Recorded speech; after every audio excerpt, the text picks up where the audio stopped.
What's going on, YouTube? So I'm out here in Pacific Palisades right now, and I'm off of Arno Way.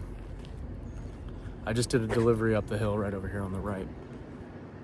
Just dropped off some rebar, a couple of pallets of concrete. Today I wanted to talk with you a little bit about some experiences, or what it's like for me when I encounter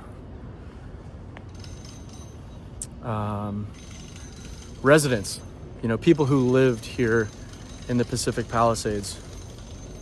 For me, to be honest, it's kind of nerve-wracking because I never really know how they're going to react to me.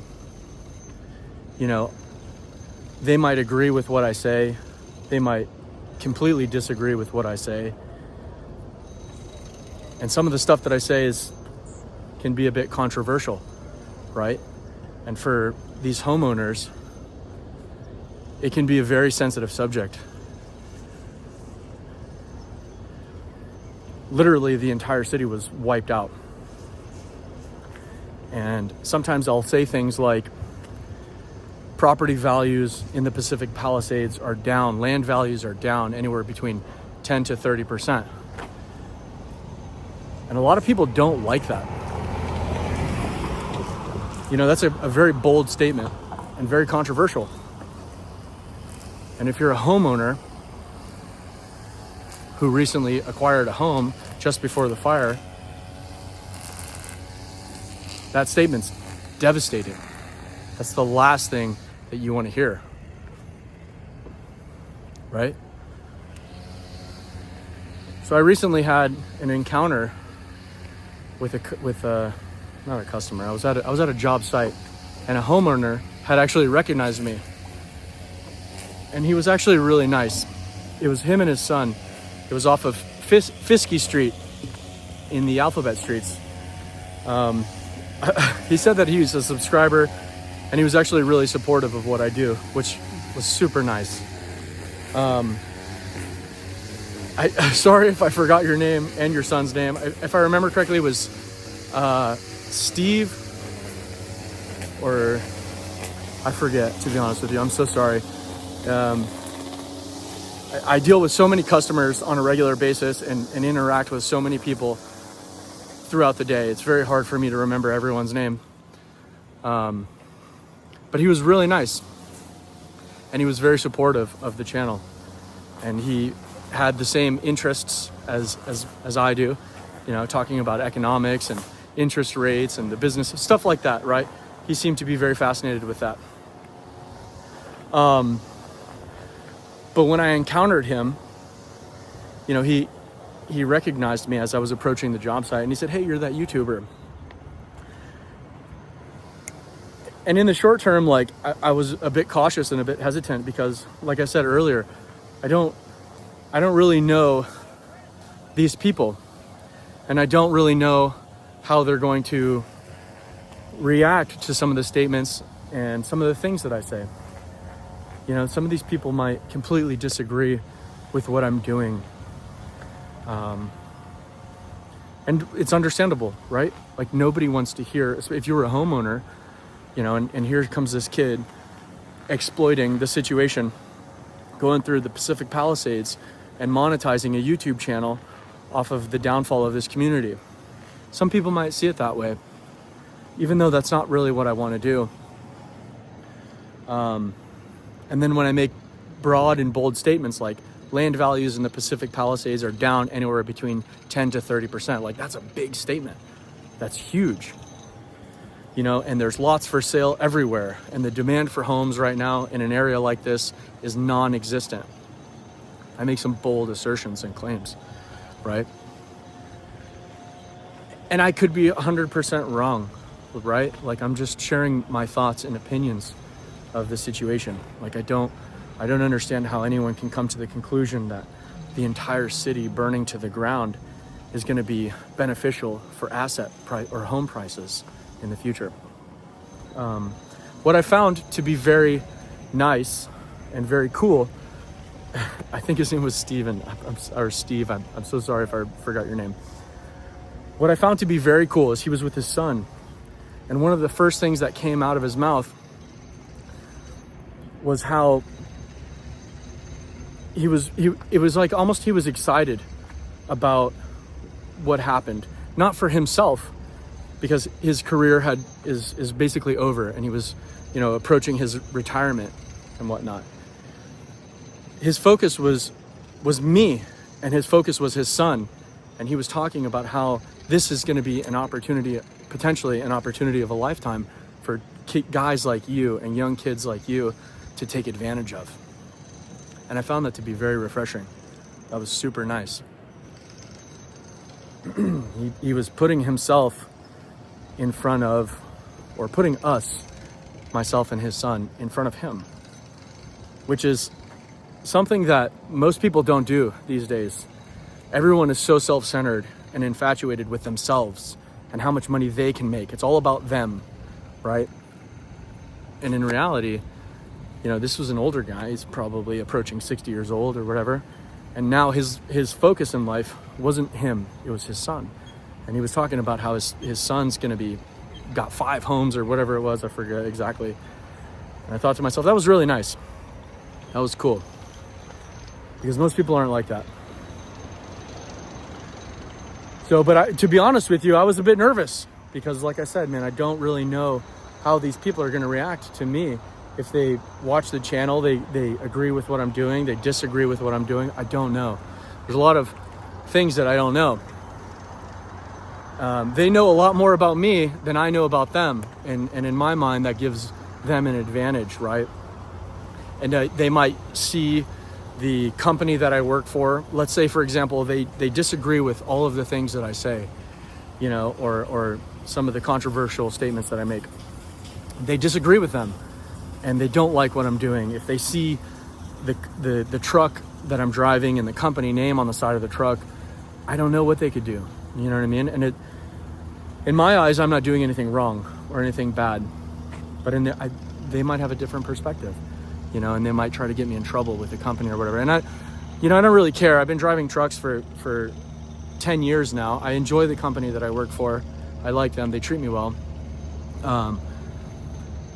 But the company might not agree with what I'm doing too,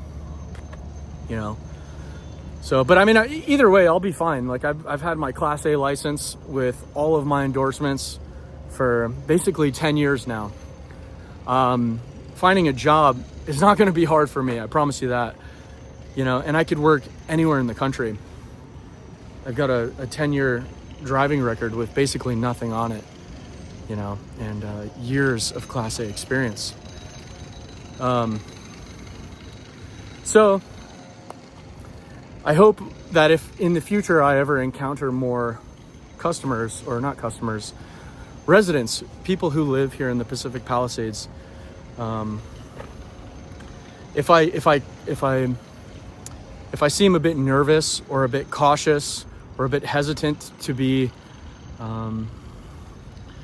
friendly, it's just because I don't know. I don't know, and I understand that this is a super sensitive subject for a lot of residents, and I try to be very cautious, and I try to be as respectful and courteous and considerate as I can, because for a lot of these people who live here in the Pacific Palisades, this is going to be the hardest period of time financially in their lives. And for some, maybe not all, this is going to potentially, bankrupt them. Especially if you were underinsured and your business was struggling prior to the fire. There's a whole number of reasons, right? So I try to take that into consideration. But I'm always cautious whenever I encounter people, because I don't know. There's a lot of unknowns. So, with that being said, I am still very optimistic about the future of the Pacific Palisades in the long term. Long term, the Pacific Palisades is going to be rebuilt. It's going to be rebuilt, and it's going to be rebuilt even better. I know that to be a fact because the people who live in the Pacific Palisades, they're not dumb people. They're not dumb. They're very smart. They're financially savvy. They're business, and it's a really tight community as well. A lot of people knew each other in the community and supported each other. These people are going to come back for sure, and they're going to build back that whole city better than what it was. It's just going to take a really long time, you know? So there is a lot of optimism too. It's just the next 5 years, potentially even longer, is going to be a struggle. There's no ifs, ands, or buts about it. It's one thing to rebuild a home, but to rebuild an entire city is a whole another set of challenges. And especially when you take into consideration all of the downward pressure forcing itself on the economy right now. Whether it's globally, you've got wars in Israel, with Gaza, with Iran, Russia, Ukraine, China, Taiwan, all of these things. Like, how does that impact the Pacific Palisades? It's all interconnected.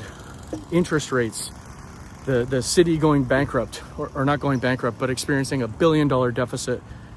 All of it, it's all globally interconnected. It's all relevant and it all matters. Wildfires, natural disasters, insurance premiums, taxes, it all matters. The unemployment rate, the interest rates, it's all relevant. And right now we have a lot of downward pressure on the economy. High interest rates, taxes are more than likely going to be going up. Wars throughout the world, it's not good. You know, tariffs, nobody knows what's going to happen with tariffs. You know, is it going to impact the cost of building materials? Immigration. I mean, this is California. There's millions of Latinos who aren't here legitimately, whether you agree with that or not. And they play a huge role in the construction sector. Rebuilding the Pacific Palisades, yeah, a lot of that was going to happen with those guys. They were going to do it. But if, you know, millions of undocumented people are going to get deported over a period of time, that means that construction labor costs are going to be going up for the Pacific Palisades, right? You say, oh, that's not true. No, that's very true. That is very true. And it's going to take a long time for that to play out. But, so anyways, I just wanted to share with you guys that today, some of my thoughts and opinions and some of my experiences with residents here in the Pacific Palisades. So, you know, and this channel isn't really just about the Pacific Palisades, to be honest with you. It's really a channel about me. It's really a channel about me and my life experiences.